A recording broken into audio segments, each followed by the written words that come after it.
tirƙashi. Hira da iyalan waɗanda aka sace wa 'ya'ya, inda suka bayyana irin halin da suka shiga dangane da yadda batan 'ya'yansu ya kasance har yanzu kuma ba su dawo ba. Daga cikin waɗanda aka yi hira da su ɗin, an yi da mahaifin wanda aka sace wa 'ya'ya guda biyu tare da kuma wata yarinya wacce ta tsira daga farmakin 'yan ta'addan, inda ta ce bayan 'yan ta'addan sun kawo hari cikin makarantar, Allah ya taimake ta ɓuya ba su haɗa da ita ba.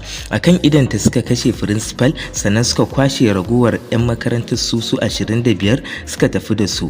Da tuni har da ita sai dai a ce su 26. Yarinyar ta yi godiya da Allah tare da roƙon gwamnati da ta yi gaggawar dawo da 'ya'yan da aka sace, domin har yanzu haka iyalan waɗannan mutane da aka sace suna cikin wani irin yanayi. Daga cikin yadda suka ba da labarin sun ce a daren ranar da abin da zai faru sun ta jin kururuwa tare da ƙare-ƙaren harbi a makarantar, amma ba su kawo wannan abin ba sai da gari ya waye suka ga babu 'ya'yansu.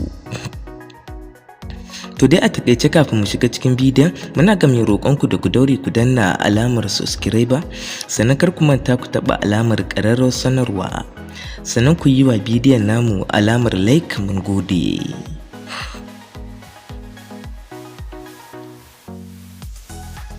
Mahaifan 'ya'yan da aka sace sun bayyana alshiminsu na rashin 'ya'yansu har na kusan sati guda, domin a yanzu haka an to kwanaki 3 kenan da sace wannan 'ya'yan, sai dai har yanzu ba a dawo da su ba. Duk da cewa dai an ga irin yadda gwamnati ta ɗauki abin da muhimmanci tare da yadda take ba wa jami'ai umarnin a yi gaggawar dawo da 'ya'yan.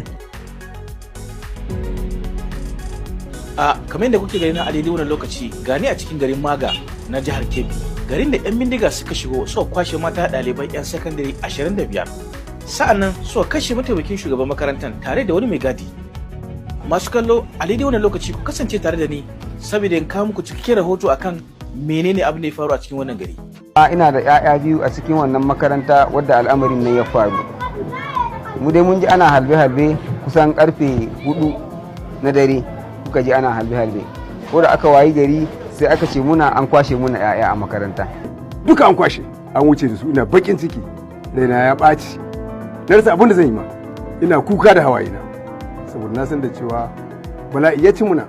Da farko dai da suka tashi suka biyo ta gina suka shigo gidan malamin mu Malam Hassan, suka je suka cin mai saman gadon shi, suka ce shi ne Malam Hassan, ya ce shi ne Malam Hassan. Sai suka ce ɗaya suka rage shi bindiga suka harbe shi, suka jawo ɗaya shi suka ce ta kai su hostel ɗin yara inda suke kwana. Bayan tattara ɗalibai guda 25, wannan 'yan bindiga suka fita da su suka bi wannan hanya da kuke gani, tiryan suka yi daji da su.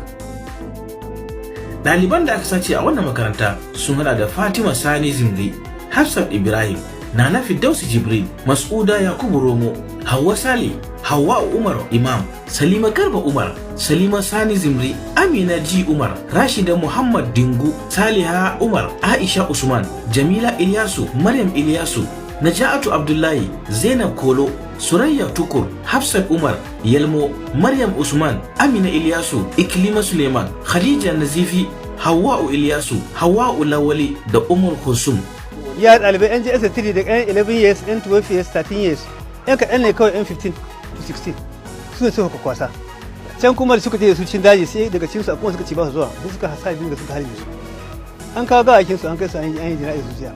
Gaskiya ina ma yaran nan fata Ubangiji Allah ya sa a kwato su da hankalinsu da rayuwarsu da lahiyarsu ba su ta gayyara ba.